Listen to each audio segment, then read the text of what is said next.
my dear friends, a very warm welcome to our series of current affairs cut short। दोस्तों, जो आज का जो टॉपिक है ये बहुत नीश एरिया का टॉपिक है और मे भी आपको ये लगे कि हमें इतना डिटेल में पढ़ने की जरूरत है क्या, तो जरूर आज का पहले टॉपिक तो समझ लो, जियो स्पेशियल डेटा। अब ये टॉपिक कितना जरूरी है, क्यों जरूरी है, ये समझने के लिए एक क्वेश्चन देखते हैं पिछले साल का। ठीक है, तो दोस्तों ये 2020 में एक सवाल पूछा गया था जो कि डेफिनेटली बहुत आउट ऑफ बॉक्स था, एकदम आउट ऑफ ब्लू था। और यूपीएससी हर साल एक से दो क्वेश्चन ऐसे डाल ही रही है। आप अगर पैटर्न एनालाइज करेंगे 2019 में भी 2020 में भी, जहां पे आप कंफ्यूज हो सकते हैं या फिर आपको मतलब द हिंदू में अगर आप बोलेंगे कि ये द हिंदू से था तो ये बहुत वेग स्टेटमेंट है, मैं कहूँगा, क्योंकि हर चीज़ आप द हिंदू में नहीं पढ़ सकते। अब कल को तो वो पॉलिटी के हिसाब से कुछ भी पूछ देंगे, ममता बनर्जी की क्या कहते हैं, कौन पीए कौन है ना, आप बोलेंगे द हिंदू में था, है ना। तो जो चीज़ें आ रही हैं उस हिसाब से हमें पैटर्न एनालाइज करना पड़ता है और कुछ चीज़ें हम नहीं पढ़ते हैं, कुछ चीज़ें पढ़ते हैं। ठीक है, तो डेफिनेटली मैं ये कहूँगा कि ये बहुत वेग था, ठीक है, सवाल, और इसका कोई ऐसा सोर्स नहीं डिफाइन किया जा सकता। तो कुछ चीज़ें जनरल ऑब्जर्वेशन भी होती हैं। और आप एक चीज़ जरूर देखेंगे, आप इसके पहले भी अगर आपने देखा है तो भीम में 2 लेयर्ड ऑथेंटिकेशन होता है, उस पर भी सवाल पूछा गया है। ठीक है, तो इस टाइप के सवाल जो हैं ये पूछे जा रहे हैं और इसीलिए बेहद इंपॉर्टेंट है कि आप ऐसे नीश एरिया के जो टॉपिक्स हैं इनको भी कवर अप करके जाएं। ठीक है, तो चलिए एक सवाल है आपके लिए, जिनको अच्छे से आइडिया है वो जरूर अटेम्प्ट करें। ठीक है, और उसके बाद देखें पूरा वीडियो, उसके बाद समझें कि सही किया है या गलत किया है। ठीक है, और जिनको नहीं आइडिया है वो डेफिनेटली मतलब एक बार तुक्का मारने की कोशिश करें। ठीक है, इसमें तुक्का बहुत अच्छे से नहीं चल पाएगा, स्टिल एक बार एटलीस्ट 50-50 तो आप ट्राई कर सकते हो। ठीक है, with reference to Jio special data consider the following statement.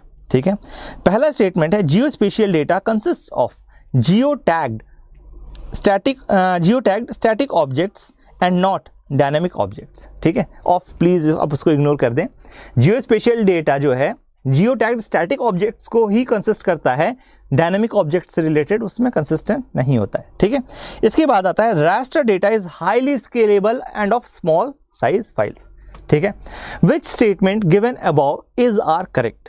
ठीक है, तो आपके पास ऑप्शन वही है, स्टैंडर्ड जो रहते हैं, 1 ओनली, 2 ओनली, बोथ है 1 and 2, देन नाइदर 1 नॉट 2। ठीक है, चलो अब आपको इसको अटेम्प्ट करना है। प्लीज वीडियो पॉज कीजिए और कमेंट सेक्शन में बताइए। मैं जस्ट जीस्ट के लिए आपको समझाने के लिए कि 2020 में क्या पूछा गया था उसकी बात करता हूं। With reference to solar water pumps consider the following statements. ठीक है, तो क्या क्या स्टेटमेंट्स थी, ये पिछले साल का सवाल है, 2020 का, ध्यान रखो। ठीक है, तो यहां देखो, solar power can be used for running surface pumps and not for submersible pumps. अब दोस्तों एक चीज आपको पता होना चाहिए कि जो सोलर पावर, देखो मैं पर्सनली मानता हूं कि द हिंदू से आया हो या ना आया हो, जो क्लेम करते हैं दे आर वेरी गुड, मतलब अच्छी बात है, आपको द हिंदू पढ़ना भी चाहिए। ठीक है, लेकिन तुक्का भी मैं बहुत ज़्यादा प्रमोट नहीं कर सकता हूं डेफिनेटली, क्योंकि हर चीज़ आप तुक्के पे नहीं जा सकते हो।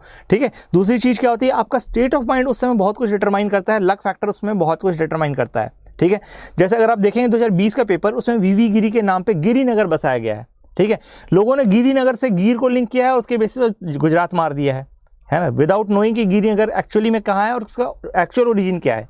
ठीक है, और उसके बेसिस पे सही अपना उत्तर क्लेम किया है। ठीक है, तो अभी जो प्रीलिम्स है वो थोड़ा सा अलग बेस्ड भी है और थोड़ा सा आपके मतलब, अब इसको क्या बोलोगे, मतलब तुक्का ही कह सकते हो, उससे ज़्यादा कुछ नहीं कह सकते हो, बस गेस करना है। ठीक है, कम क्वेश्चन मार रहे हैं उससे बेटर है, क्योंकि देखो आप प्रीलिम्स कभी भी अटेम्प्ट करोगे तो एक मूल मंत्र ध्यान रखना, आप कैलकुलेट करके देख लेना दोस्तों, 85 क्वेश्चन से अगर आपने कम अटेम्प्ट किए तो it will be very difficult to get selected, very difficult. ठीक है, क्योंकि इन जनरल जो हमारी एक्यूरेसी होती है दैट इज अराउंड 70%। ठीक है, बेस्ट एक्यूरेसी की बात करो 70%। ठीक है, बेस्ट एक्यूरेसी, तो आप खुद देखो 0.7 × 85। ठीक है, ये आपके राइट क्वेश्चन होंगे और रॉन्ग कितने हो जाएंगे आपके पास, 0.3 × 85, है ना। तो आप इस बेसिस से मार्क्स अपने कैलकुलेट कीजिए, देखिए आप जस्ट क्वालिफाइंग रेंज में आ रहे होंगे। ठीक है, या फिर नॉट क्वालिफाइंग, तो आपको एक्यूरेसी 70% रखनी है दोस्तों, that is very high accuracy. और स्पेसिफिकली इस टाइप के एग्जाम में जहां पे यूपीएससी इतना घुमा करके कंफ्यूजिंग क्वेश्चंस पूछती है। ठीक है, तो देखो यहाँ पे बस इतना ही लॉजिक से लगाना था इसको, मतलब मुझे ऐसा पर्सनली लगता है कि सोलर पावर की जब हम बात करते हैं तो आज की डेट में हम बड़े बड़े सोलर पार्क्स बना रहे हैं, राइट, हम रूफटॉप सेटअप कर रहे हैं। ठीक है, नेट मीटरिंग का कॉन्सेप्ट चल रहा है, अगर आपको नहीं पता है तो आप डेफिनेटली जाइए, मेरे वीडियोस हैं उस सब चीज़ों पे। ठीक है, आप जाके देख सकते हैं उनको। ठीक है। तो सोलर पावर पे जब हम काम कर रहे हैं तो ऑब्वियस सी बात है वो हर तरह के पंप को चलाने के लिए सुटेबल होना चाहिए, तभी जाकर के हम अलाउ कर पाएंगे। फॉर एग्जांपल आप देखिए सोलर पावर का एक बहुत अच्छा प्रमोशन का एक स्कीम है कुसुम, है ना। हमारे जो पीएम साहब हैं उन्होंने कुसुम लॉन्च किया है, ठीक है, किसान के लिए। उसमें क्या करेंगे, सोलर पावर्ड पंप्स देंगे उनको, हैंड मतलब जो पंप्स, ठीक है। तो ऑब्वियस ही बात है, आप सरफेस पंप हो या फिर सबमर्सिबल पंप हो, ये तो डिपेंड करता है ना दोस्त की जगह कहाँ है, कल्चर कहाँ है। फॉर एग्जांपल अगर मैं बोलूँ तराई बेल्ट, जैसे मेरा गोरखपुर है, ठीक है, वहाँ पे आप 100 फीट खोद दीजिए, आराम से मस्त पानी निकलेगा, तो आप मोस्टली हैंड पंप देखेंगे। लेकिन अगर आप यही चीज़ एमपी साइड चले जाइए, महाराष्ट्र साइड चले जाइए, वहाँ पे आपका हैंड पंप का कल्चर थोड़ा कम हो जाता है। क्यों? क्योंकि पहाड़ी मिट्टी है, ठीक है, पहाड़ी भूमि है, जमीन जो है पूरा पठारी भूमि है, सॉरी पहाड़ी नहीं पठारी बोलना चाहिए, ठीक है। और वहाँ वाटर लेवल जो है वो बहुत नीचे है, तो वहाँ पे आप मतलब ये हैंड पंप वाला काम रिलेटिवली कम कर सकते हो। आपको क्या लगाना पड़ता है, सबमर्सिबल पंप लगाना पड़ता है। मैं सतना में था, वहाँ पे पूरा सबमर्सिबल पंप ही चलते थे, ठीक है। तो आप खुद सोचिए कि ये तो डिपेंड करता है ना कि कहाँ पे कौन सा है। तो एटलीस्ट एक ऑप्शन तो आप एलिमिनेट कर ले जाते कि ये नॉट गलत है ना भाई। जब सब सर्विस पंप चलेगा तो सबमर्सिबल पंप भी चलेगा, टेक्नोलॉजी सेम है, ठीक है। अब देखो इसके बाद मैं सिविल इंजीनियर हूँ तो मतलब पैनिक नहीं करूँगा, ठीक है। क्यों? क्योंकि देखो सेंट्रीफ्यूगल पंप्स है यहाँ पे, फिर आपका वन विथ पिस्टन है, ठीक है। तो पिस्टन पंप हो या सेंट्रीफ्यूगल पंप हो, दोनों बेसिकली मोटा मोटी करंट के मामले में डिफरेंट नहीं होते, इनकी फंक्शनिंग डिफरेंट जरूर हो सकती है ना। पिस्टन में बेसिकली जो आप हैंड पंप चलाते हो ना, उसका मैकेनिज्म देख लेना, वो पिस्टन पंप है। सेंट्रीफ्यूगल पंप थोड़ा सा डिफरेंट होता है, ठीक है। तो इनका पावर सप्लाई डिफरेंट नहीं होता, ध्यान रखना। पावर सप्लाई में कोई मेजर डिफरेंस नहीं है।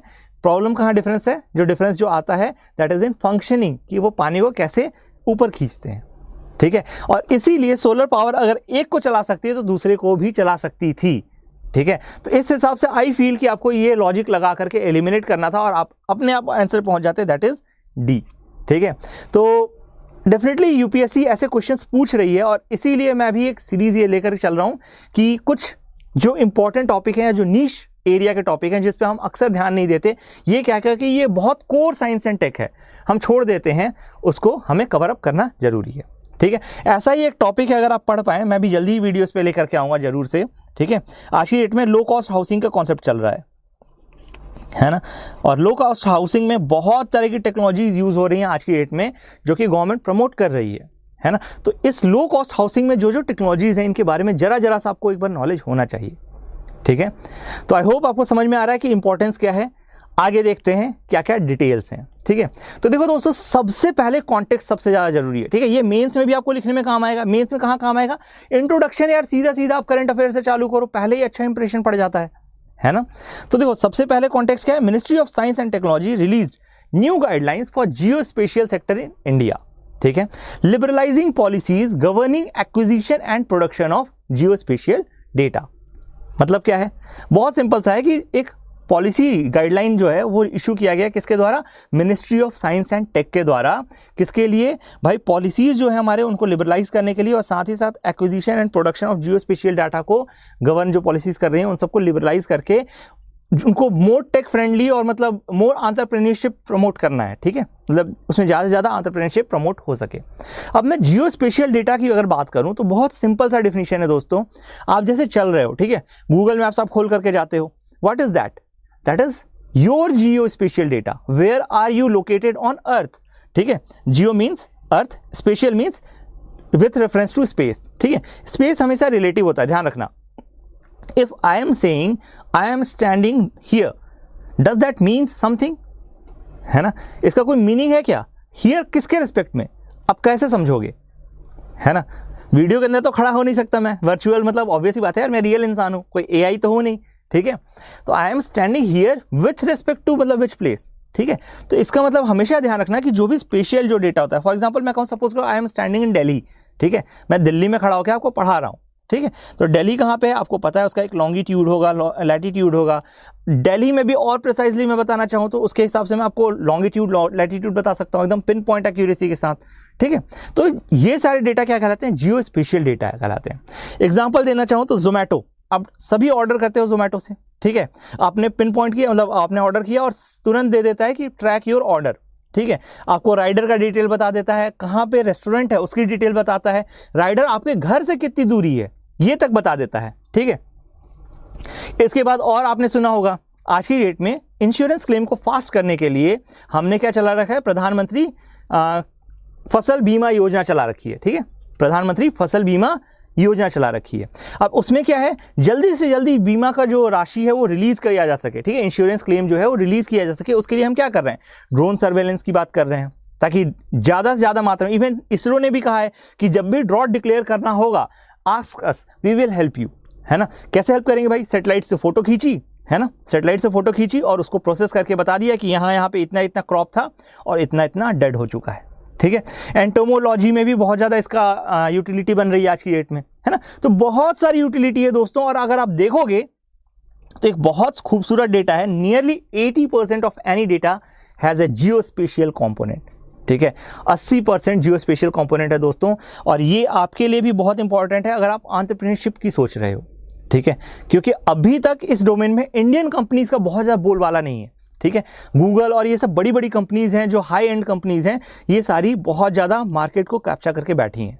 ठीक है, रिमोट सेंसिंग से रिलेटेड आज की डेट में हमारे पास बहुत मेजर कंपनीज नहीं है, और आप चाहो तो इस गैप को फिल कर सकते हो।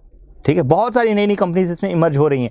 आज की डेट में हैदराबाद हो गया, गुजरात में कुछ जगह हो गई। ठीक है, ये सारी, अहमदाबाद स्पेसिफिकली मैं बोलूँगा। ठीक है, बेंगलोर हो गया, ये रिमोट सेंसिंग के हब बन रहे हैं, नए हब बन रहे हैं। तो आप अपनी सिटी में चालू कीजिए इसको, है ना, और इसके यूजेज बहुत सारे हैं, आप आराम से लगा सकते हो। इनिशियल इन्वेस्टमेंट थोड़ा सा ज़्यादा हो चाहिए, स्किल्स आपको चाहिए पड़ेंगी। ठीक है, बट दे आर अवेलेबल। ठीक है, IRSS कई तरह के कोर्स करवाता है, आप उसके बारे में सर्च कर सकते हो, डेफिनेटली आपको मिल जाएगा। ठीक है, अब देखो एक चीज़ समझो, क्या क्या जियोस्पेशियल डेटा में इंक्लूड हो सकता है। ठीक है, क्योंकि कई बार एप्लीकेशन इसी पे आता है। ठीक है, like location of A road. ठीक है, अगर आप मैप खोलते हो तो उसमें लोकेशन ऑफ रोड देखते हो। ठीक है, तभी तो जाते हो, कई बार गूगल मैप्स खोल करके आप जाना चाहते हो, तो वह क्या है, वो एक जियोस्पेशियल डेटा है।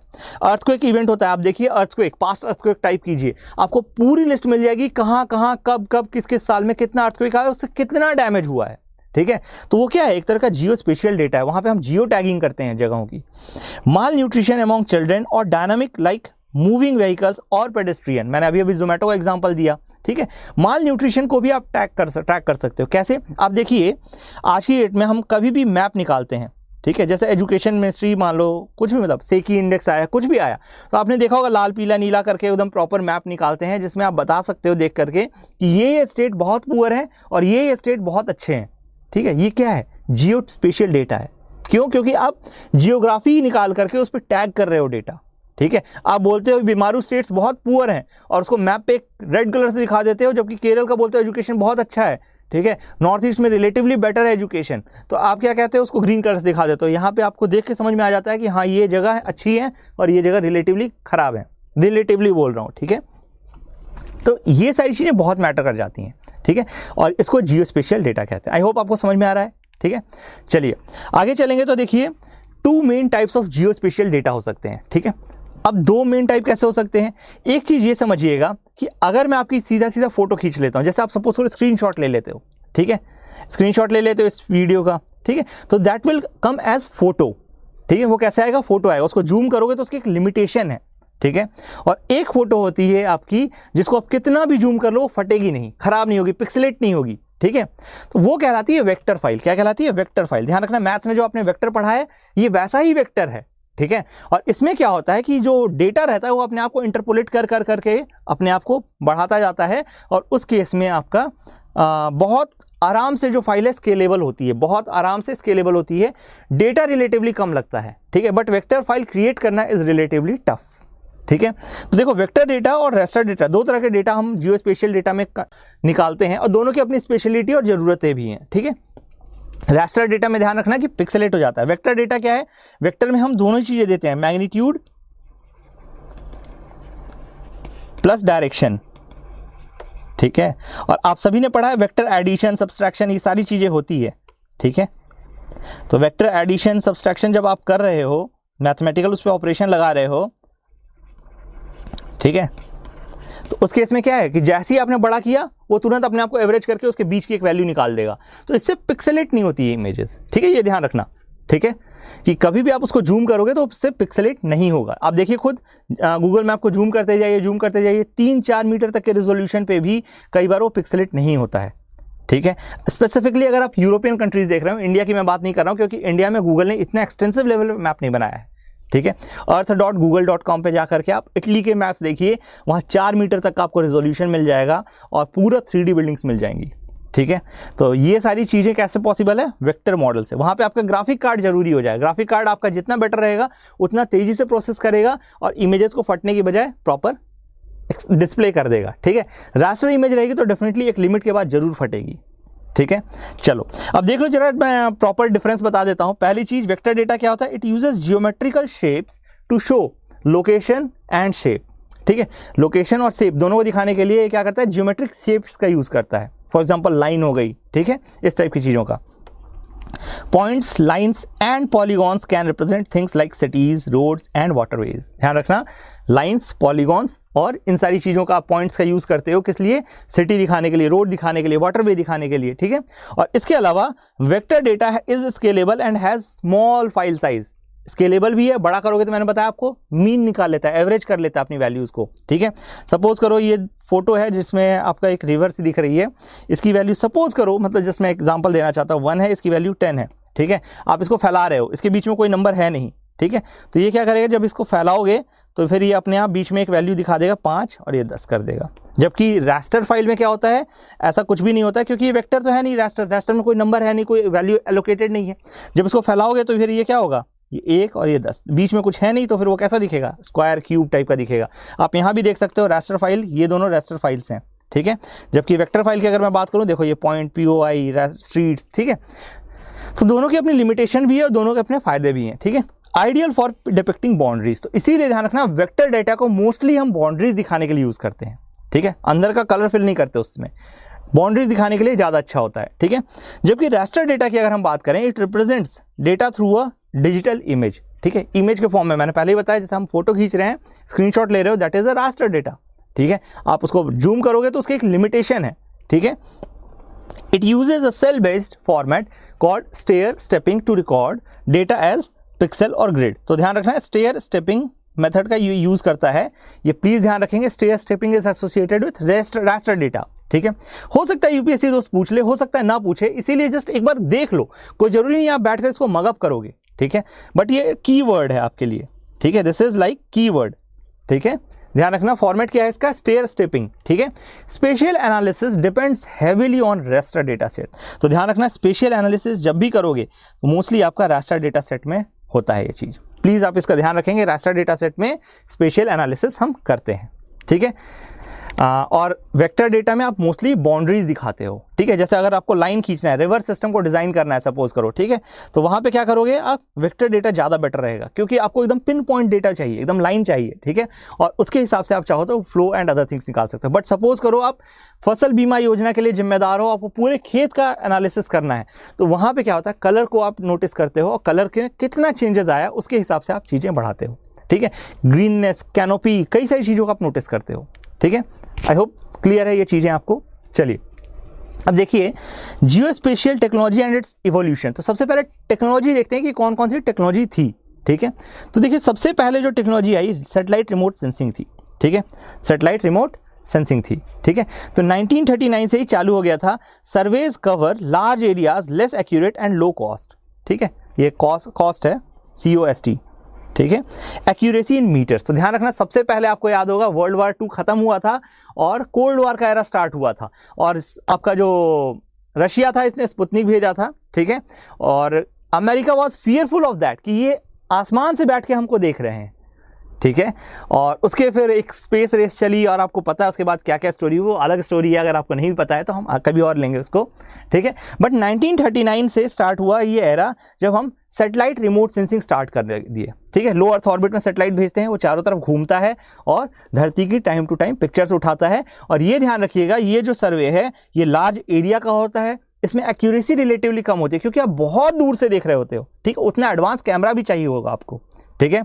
और इसके अलावा इसका कॉस्ट कम होता है क्योंकि आप कभी भी पिक्चर ले सकते हो और एक बार सैटेलाइट भेज दिया उसी का कॉस्ट है, ठीक है। इसकी एक्यूरेसी ध्यान रखना मीटर्स में होती है, ठीक है। जो इंडिया का बेस्ट सैटेलाइट डेटा अभी आज की डेट में हमारे पास अवेलेबल है, that is around 1 metre accuracy तक आया है। अराउंड मैं बोल रहा हूं, अभी भी 1 मीटर से कम है उसकी एक्यूरेसी, मतलब कम मतलब कि ज़्यादा है, सॉरी मतलब एक्यूरेसी के टर्म्स में जब बोलें जैसे रैंक 1 होता है, ठीक है, तो ऑब्वियस सी बात है 1 मीटर से भी कम एरिया को वो बहुत एक्यूरेटली नाप सकता है, ठीक है। चलो अब उसके बाद आया लैंड सर्वे की बात, ठीक है, तो लैंड सर्वे भी आप कर सकते हो।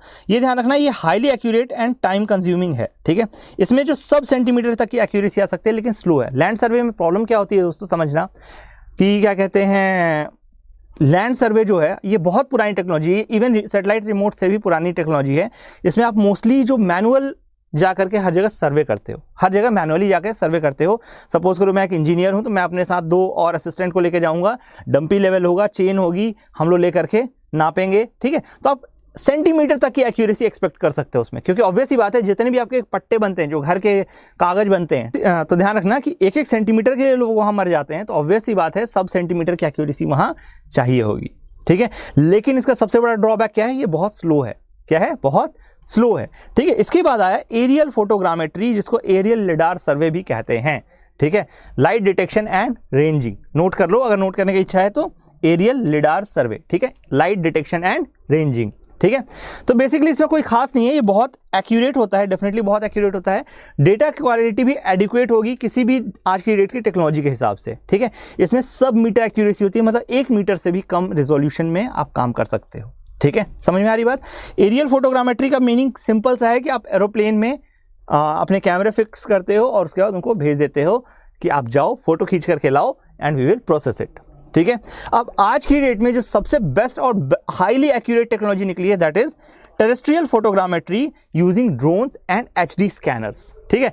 ये ध्यान रखना ये बहुत एक्यूरेट होती है, लोकल 3D इमेजेस जनरेट कर सकती है और साथ ही साथ इसमें सब सेंटीमीटर की एक्यूरेसी तक देखी गई है, ठीक है, बहुत मिलीमीटर्स में मतलब आप एक्यूरेसी उठा सकते हो इसकी।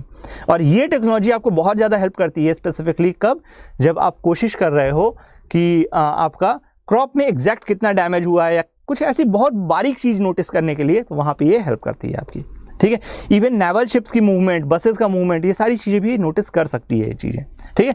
बट स्टिल ड्रोन के लिए आपको आज की डेट में डिजिटल स्काई प्लेटफॉर्म लगाया गया है। ध्यान रखना ड्रोन के लिए क्या लगाया गया है, डिजिटल स्काई प्लेटफॉर्म, ठीक है। सो दैट इसको कौन मेंटेन करता है, ये ध्यान रखना DGCA, ठीक है, director general of civil aviation, ठीक है।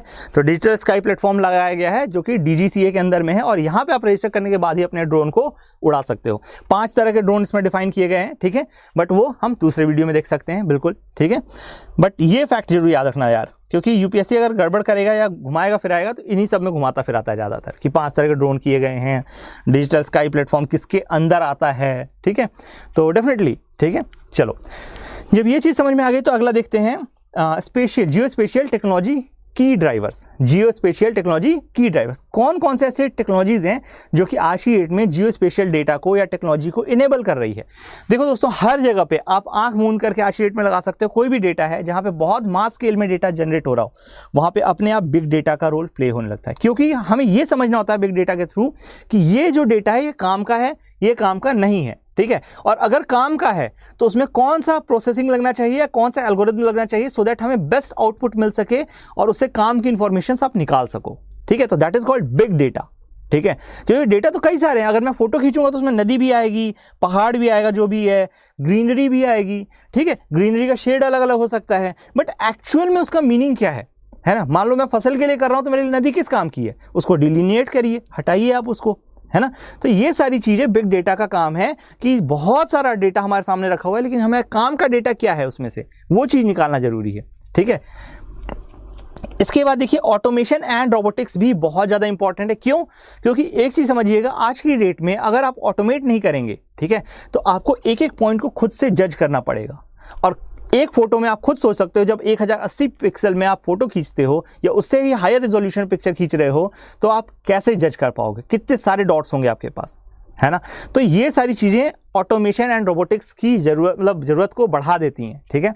इसके अलावा internet of things and cloud computing से आप सभी को पता है कि आप जो भी काम कर रहे हो एक सेंट्रल प्रोसेसर पर डाल सकते हो, आपका कंप्यूटर फर्दर कामों के लिए फ्री हो जाता है। और क्लाउड में चूंकि वो मतलब क्लाउड है, बेसिकली क्लाउड मतलब वो आसमान वाला बादल नहीं है, ठीक है, मेघराज नहीं है, ये हमारे पास क्लाउड अलग है।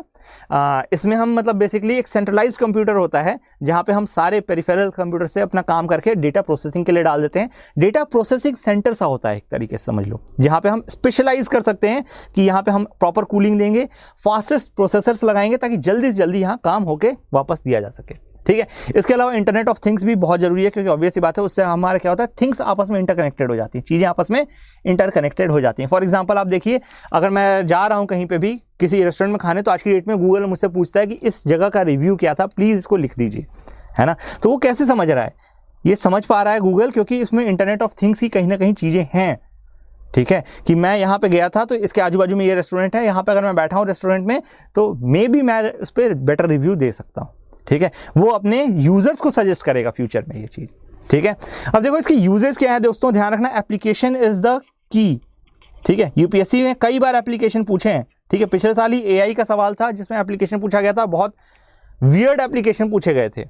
ठीक है, तो देख लो आज की डेट में सबसे पहला है फ्रॉड एंड अब्यूज। धूम मूवी आप सभी ने देखी है, पहला अटैक यहाँ हुआ है, दूसरा यहाँ होगा, तीसरा यहाँ है, तो चौथा यहाँ होगा, है ना। तो वो वाला कॉन्सेप्ट यहाँ भी चलता है एक्चुअली। वो ठीक है मूवी में ओवर करके दिखा दिया है, बट इट्स लाइक कि जो एक्चुअल क्राइम एनालिस्ट होते हैं, जो साइको किलर्स होते हैं, उनको ट्रैक करने के लिए कई बार हमें ऐसी जरूरत पड़ती है।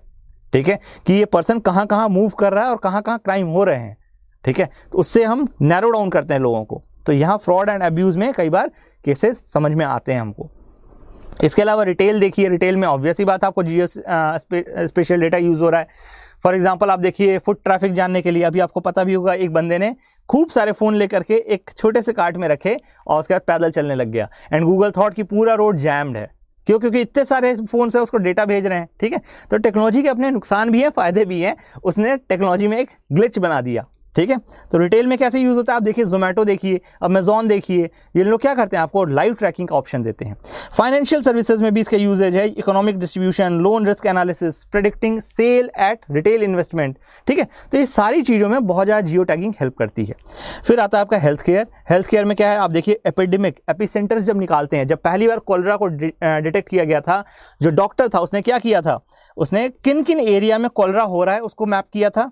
ठीक है, और उसके बाद उसको एक कॉमन पॉइंट मिला था जिससे उसको समझ में आया था कि क्या कहते हैं, ये एक पार्टिकुलर वेल हो सकता है जहां से कोलेरा फैल रहा हो। ठीक है, तो डेफिनेटली डिजीज का एपिसेंटर पता करने में हेल्प करता है। Environmental impact on health planning care, इसकी भी मदद करता है। ठीक है, और इसके अलावा डिजास्टर रिकवरी में भी फ्लड सर्वे, अर्थक्वेक मैपिंग, रेस्पॉन्स प्लानिंग, ठीक है, इन सारी चीज़ों में मदद करता है। इसके बाद डिफेंस एंड इंटेल। ठीक है, रिकॉनेसेंस। रिकॉनेसेंस क्या होता है, रिकॉनेसेंस का मतलब होता है होल टू पार्ट। ठीक है, मैं सिविल इंजीनियरिंग की टेक्निकल लैंग्वेज में बता रहा हूँ, होल टू पार्ट। इसका मतलब क्या होता है कि आप पहले पूरे एरिया को सर्वे करके आओ। जैसे सपोज करो आप मंडी में, सबसे सिंपल एग्जांपल देता हूँ, मंडी में आप जाते हो सब्जी खरीदने, मम्मी क्या बोलती हैं कि बेटा पहले हर जगह थोड़ा थोड़ा भाव देख लेना, पूछ लेना, उसके बाद जो सबसे कम दे उससे लेकर के आ जाना। ये कहलाता है रिकॉनेसेंस। ठीक है, जब भी आप फील्ड पे जाते हो तो आप सबसे पहले पूरा साइट देखते हो कि कहाँ कहाँ क्या क्या चीज़ें हैं, और फिर जब साइट पूरी देख लेते हो उसके हिसाब से प्लानिंग करते हो कि हाँ भाई इस एरिया में इस तरीके से काम करना है। ठीक है, तो इसको कहते हैं हम होल टू पार्ट। ठीक है, बाहर से अंदर आ रहे हैं, बाहर मतलब पूरा एक होलिस्टिक आइडिया पहले लिया, उसके बाद उसके छोटे से एरिया में जंप किया। ठीक है, थ्रेट डिटेक्शन, डैमेज असेसमेंट, तो ये सारी चीज़ें डिफेंस में बहुत मदद करती हैं, क्योंकि defence is not single thing. ठीक है, इंटेल भी कोई एक छोटी सी पीस नहीं होता है। ठीक है, छोटा सा पीस कनेक्टिंग लिंक हो सकता है, बट ओवरऑल पिक्चर भी आपको देखनी होती है, ब्रॉड मोटिव्स देखने होते हैं कि ये पर्सन कहाँ से आ सकते हैं, कहीं ये डाइवर्जन तो नहीं है। ठीक है, इसके अलावा आपका इंफ्रास्ट्रक्चर भी इंपॉर्टेंट पड़ जाता है, transportation planning, agriculture management, housing development. ठीक है, इसके अलावा आप देखिए एनर्जी। एनर्जी में क्या है, climate change analysis, energy asset inspection, oil discovery, इन सारी चीज़ों में आपका जियो स्पेशियल डेटा काम आता है। ठीक है, चलो अब मेजर प्रोविजंस देखते हैं गाइडलाइन के। ठीक है, major provisions of the guideline, ये क्या है, पहली चीज़ कवरेज बताता है। ठीक है, कवरेज क्या मतलब कि कौन कौन सी चीज़ को ये जो हम गाइडलाइन निकाल रहे हैं कवर करेगा। तो देखो ये किस किस को करेगा, apply to Jio special data, maps, products, solutions and services offered by government agencies, non government organisations and individuals. तो ये तीनों के तीनों को कवर करता है। ये बहुत होलिस्टिक है, आपको देख के समझ में आना चाहिए, जेनरिक है ये। ठीक है, रटने की जरूरत नहीं है, कोई भी सिंपल सा भी लॉजिक दोगे तो भी समझ में आ जाएगा कि हाँ ये सही है। ठीक है। इसके बाद अप्रूवल कैसे मिलेगा? There shall be no requirement for prior approval. किसी भी आपको अगर मतलब जियो स्पेशियल डेटा जनरेट करना है तो प्रायर अप्रूवल की अब जरूरत नहीं है, सिक्योरिटी क्लियरेंस की भी जरूरत नहीं है, लाइसेंस की भी जरूरत नहीं है, या फिर किसी तरह का कोई रिस्ट्रिक्शन नहीं है collection, generation, preparation, dissemination, publication and maps with in the territory of India. तो अगर भारत के अंदर हो, ठीक है, और आप काम करना चाहते हो जियो स्पेशियल डेटा पे तो आप बिंदास कर सकते हो, लेकिन आपको क्या करना पड़ेगा? सेल्फ सर्टिफिकेशन देना पड़ेगा कि मैं इस इंफॉर्मेशन का दुरुपयोग नहीं करूंगा। ठीक है, ध्यान रखना कि मैं इस इंफॉर्मेशन का दुरुपयोग नहीं करूंगा। ठीक है, इसके बाद प्रोसेसिंग की बात करें तो individuals, companies, organisations and governmental agencies shall be free to process the acquired geospatial data, build applications and develop solutions in relation to such data and use such data products, applications, solutions, etc. by way of selling, distributing, sharing, swapping, disseminating, publishing, deprecating and destructing। ठीक है, तो किसी भी काम के लिए आप basically इन data का यूज कर सकते हो, स्पेसिफिकली अगर आप कैसी एंटिटी हो, गवर्नमेंट एजेंसी हो। ठीक है, तो ध्यान रखना कोई भी मतलब इंडिविजुअल, कंपनी, ऑर्गेनाइजेशन या गवर्नमेंट एजेंसी है तो ये किसी भी तरह के डेटा को आराम से प्रोसेस कर सकती है किसी भी तरह का यूजेज के लिए। ठीक है, क्योंकि आप देखिए शेयरिंग, स्वैपिंग, डिसेमिनेटिंग, पब्लिशिंग, हर चीज़ तो आ ही गई इसमें, क्या बचा अब। ठीक है, तो ये भी बहुत जेनरिक है। ठीक है, ध्यान रखना कि हम पूरी फ्रीडम देना चाह रही है गवर्नमेंट। ठीक है, आप जो करने का मन हो करिए, लेकिन इसने क्या किया है? एक निगेटिव लिस्ट क्रिएट कर दिया। निगेटिव लिस्ट मतलब ऐसी लिस्ट जहां पे आप जियो स्पेशियल डेटा को ओपन नहीं कर सकते हो या यूज नहीं कर सकते हो। ठीक है, तो there will also be a negative list of sensitive attributes that would require regulation before anyone can acquire or use such attributable data. For example, best example दूं, अगर सपोज करो जबलपुर का कोई कैंटोनमेंट एरिया है, ठीक है, ऑर्डिनेंस फैक्ट्री है suppose करो, OFC। ठीक है, तो ऑब्वियस सी बात है गवर्नमेंट कभी भी चाहेगी क्या कि यू शुड मतलब publish the maps of these Jabalpur areas. यार पाकिस्तान के हाथ में पड़ गया तो अगले दिन ये फोड़ डालेगा बॉम्ब से, मतलब उड़ा सकता है, और हमारा बहुत मेजर सेटबैक लगेगा आर्मी प्रोडक्शन या फिर डिफेंस प्रोडक्शन को। ठीक है, तो बिल्कुल मतलब इस टाइप के एरिया का हम नहीं अलाउ कर सकते। ड्रोन के पीछे भी यही कारण था कि आप किसी प्राइवेसी को हर्ट ना कर रहे हो। ठीक है, आप जो सेंसिटिव एरियाज उनकी फोटो ना लीक कर रहे हो।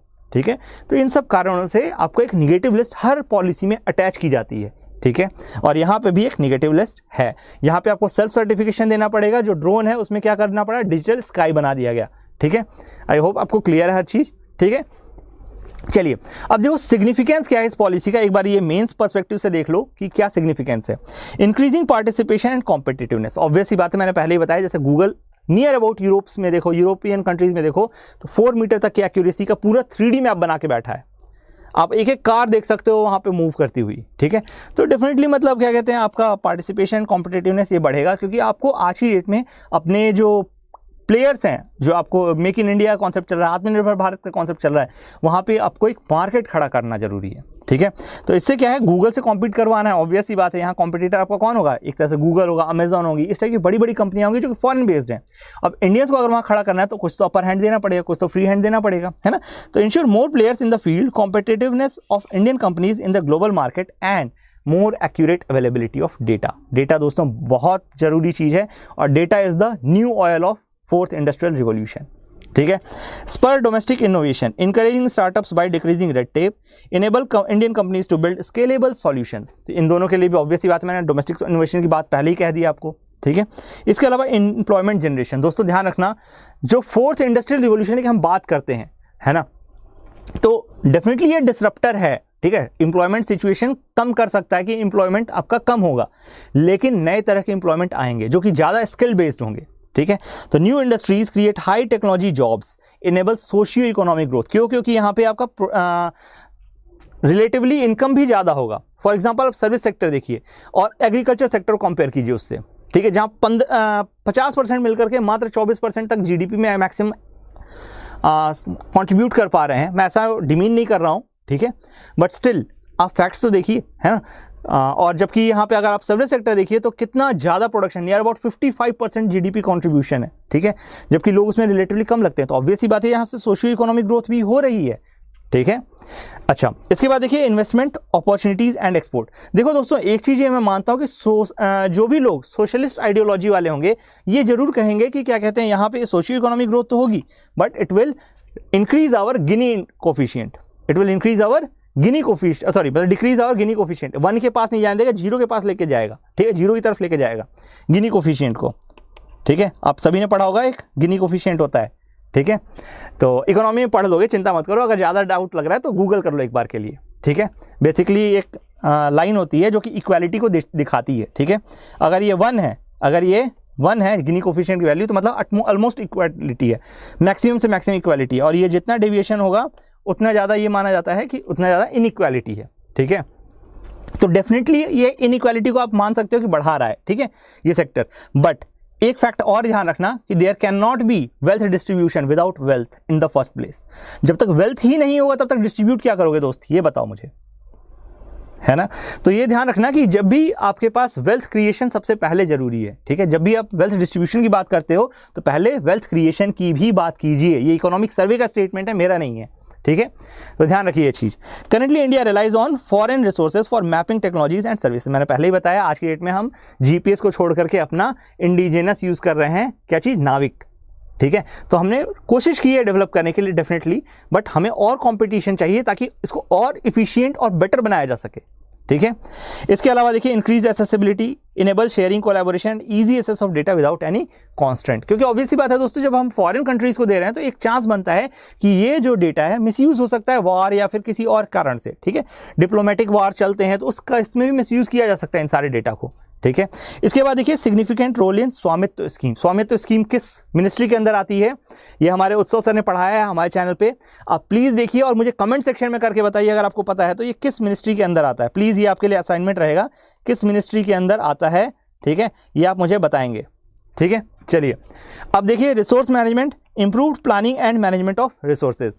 इसके अलावा supporting government initiatives, digital India, smart cities, e commerce, autonomous drones, delivery, logistics and urban transport. तो दोस्तों ये आई होप कि आपको सभी को समझ में आता है कि आज की डेट में इसके बिना, मतलब GIS, GPS, DGIS, ठीक है, DGPS और इन सब टेक्नोलॉजीज के बिना आप ये सारे काम नहीं कर सकते हो। तो यहाँ जियो स्पेशियल डेटा इन सारी चीज़ों में लगना ही लगना है, ठीक है। Smart cities is all about optimising your city infrastructure, कि आप कहीं पे भी रहो, आपसे नियरेस्ट पॉसिबल डिस्टेंस पे एक हॉस्पिटल हो, एक स्कूल हो, एक ऑफिस एरिया हो और एक रेजिडेंशियल एरिया हो, ठीक है। तो ये सारी चीज़ों को ऑप्टिमाइज करोगे, कैसे करोगे, जियो स्पेशियल डेटा को यूज़ करोगे, है ना। उससे जो भी इन्फॉर्मेशन मिलेगी उसको कुछ प्रोसेसर लगाओगे, कुछ एल्गोरिथम लगाओगे और सारी चीज़ें करके करोगे। डिलीवरी, लॉजिस्टिक्स, इन सब की हम बात कर चुके हैं, आई डोंट थिंक कि इसको दोबारा रिपीट करने की जरूरत है। देखो दोस्तों, अब सवाल पे आते हैं, ठीक है। तो सवाल में अगर आपको पता होता, आप थोड़ा भी दिमाग लगाते कि जियो स्पेशियल डेटा क्या हो सकता है, ठीक है। तो नाम से, अगर आपने नहीं भी पढ़ा है लेक्चर, कोई दिक्कत नहीं है दोस्तों। एक चीज सोचो, जियो स्पेशियल का मतलब क्या है। जियो मतलब आपको पता है अर्थ होता है, स्पेशियल मतलब स्पेस। तो अर्थ पे जो स्पेस है उससे रिलेटेड जो भी डेटा है, ठीक है, that will be called geo special data. अब ऑब्वियस सी बात है, आप थोड़ा भी पढ़ चुके हो तो आपको पता होना चाहिए कि स्टैटिक से लेकर डायनामिक सब तरह के डेटा आप कर सकते हो। नहीं है तो कॉमन सेंस भी लगाओ यार, कि जीपीएस में आपका क्या होता है, इन जनरल आप मूव कर रहे होते हो, ठीक है। और ये यूपीएससी में आपके काम आएगा, ध्यान रखना, ठीक है। क्योंकि यूपीएससी का पेपर आप उठा के देखो, एनालाइज करो 2020 का, कहने को कह सकते हो द हिंदू से आया, ये आया, वो आया, फलाना ठिमाका आया, लेकिन नहीं होता है दोस्तों ऐसा, ठीक है। आप जेन्युइनली देख लो यार, कितना द हिंदू पढ़ते हो और कितना उस हिसाब से रिवाइज करते हो, ठीक है। हर चीज़ तो आप पढ़ नहीं सकते, हर चीज़ रिवाइज भी नहीं कर सकते, ठीक है। तो आपको कॉमन सेंस लगाना ही पड़ेगा, मजबूरी है यार, क्या कर सकते हो, ठीक है। तो जियो special data consist of geotagged static objects and not dynamic objects, ठीक है। तो ऑब्वियस ही बात है, ये स्टेटमेंट वैसे ही देख के समझ में आ रहा है कि यार जब हम कार चला रहे होते हैं तो हमारा जीपीएस में दिखा रहा होता है कि हमें यहाँ मुड़ना है, वहाँ मुड़ना है। तो ऑब्वियस ही बात है, कोई ना कोई हमारे डेटा की जियो टैगिंग कर रहा है रेगुलरली, गूगल कर रहा है उसको, ठीक है। तो ये पहला स्टेटमेंट पहले ही गलत हो जाता, आपको वैसे ही समझ में आ जाता। अब क्या बचता है, देखो, या तो 2 सही होगा या 2 गलत होगा, ठीक है। तो अगर 2 गलत हो गया तो दोनों स्टेटमेंट गलत हो जाएंगे, और अगर 2 मतलब सही हो गया तो फिर क्या आ जाएगा, 1 ओनली आ जाएगा। तो अब आपके पास बचता है 50-50 ऑप्शन, ठीक है।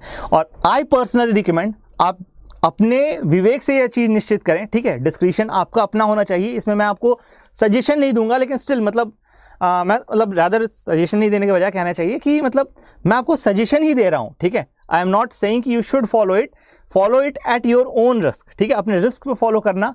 पेपर जब आप देते हो, जब भी आपके पास टेस्ट सीरीज आती है, तो इसको अप्लाई करो, करके देखो कि आपका कितना सही हो रहा है, कितना गलत हो रहा है, ठीक है। उसके हिसाब से आप फाइनल पेपर में अटेम्प्ट करोगे। और एक और चीज बोल दूं दोस्तों, ध्यान रखना, किसी भी प्रीलिम्स को क्रैक करने का मूल मंत्र यही है कि आपको 85+ क्वेश्चंस अटेम्प्ट करने ही करने हैं। क्योंकि मैंने आपको बताया, आप कैलकुलेट करके देख लेना, 70% accuracy is too good accuracy, बहुत अच्छी एक्यूरेसी मानी जाती है 70+, ठीक है, एक्यूरेसी। और उसके हिसाब से कैलकुलेट करो आपके मार्क्स कितने आ रहे हैं, ठीक है। तो डेफिनेटली मतलब आप खुद को जज करो, उस हिसाब से करो, समझ में आएगा खुद से, ठीक है। तो इसका आंसर जो है वो डी है दोस्तों। रास्टर डेटा नहीं, वेक्टर डेटा की ये प्रॉपर्टी है कि it is highly scalable and of small size, और ये बाउंड्री रिप्रेजेंट करने के लिए काम आता है। कौन सा? वेक्टर डेटा, ठीक है, रास्टर नहीं, वेक्टर डेटा, ठीक है। Vector data is used for depicting boundary, it is highly scalable and it has small size files. तो आई होप दोस्तों आपको बहुत कुछ सीखने को मिला है, समझ में आया होगा। दोस्तों अगर आपको लेक्चर पसंद आया है तो please do like us and subscribe us, क्योंकि ऑब्वियस ही बात है हमारा मोटिवेशन भी बनता है और साथ साथ एक पॉजिटिव फीडबैक भी हमें मिलता है, ठीक है। इसके अलावा आपका कोई डाउट हो please do comment in the comment box. हम जल्दी से जल्दी आपके सारे रिस्पॉन्स को मतलब केटर करेंगे और डेफिनेटली हम आपका रिप्लाई भी करेंगे, ठीक है। आपको कोई भी डाउट हो, यूपीएससी से हो, स्टेट पीएससी से रिलेटेड कोई भी डाउट हो, डेफिनेटली बेझिझक कमेंट कीजिए। कोई सा भी एग्जाम हो, ठीक है, और कोई सा भी सब्जेक्ट हो, डजेंट मैटर, ठीक है। हमारे पास बहुत अच्छी टीम है जो पढ़ाती है, बहुत अच्छे से आपको नरिश कर सकती है, आपकी जर्नी में आपका साथ दे सकती है। और दोस्तों एक और अल्टीमेट रिक्वेस्ट है, फाइनल रिक्वेस्ट है कि इस वीडियो ज़्यादा से ज़्यादा शेयर कीजिए, सो दैट आपके फ्रेंड्स भी जाने इन चीज़ों के बारे में, है ना, उनको भी मोटिवेशन मिले पढ़ने के लिए, और साथ साथ हमारा भी थोड़ा प्रमोशन हो, क्योंकि we are at the end relying on you only, ठीक है। तो चलिए मिलते हैं अगले लेक्चर में। Till then thank you and bye bye.